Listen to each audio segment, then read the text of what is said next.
We have compared two datasets on the same worksheet, but do you know how to compare two datasets in two different worksheets? Let me set the stage here. For example, we have two worksheets here, worksheet 416A and 416B. The goal here is to identify duplicates in worksheet 416B and then highlight the corresponding duplicate cell on worksheet 416A.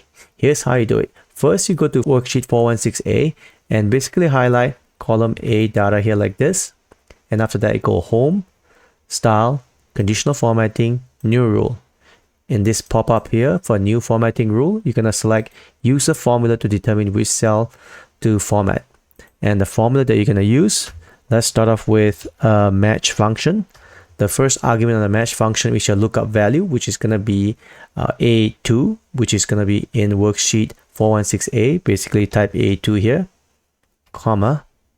After that, the second argument will be your lookup array.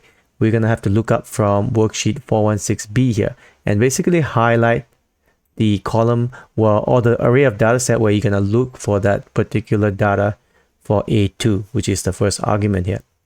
And the third argument for the match is we're going to say 0 for the exact match.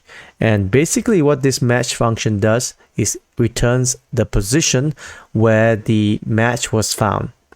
And if it's not found, it will return an error message. So basically what we can capitalize out of this is to use a function called isNumber, which means if it returns a position, we're going to say yes, go ahead and highlight it or conditional format it.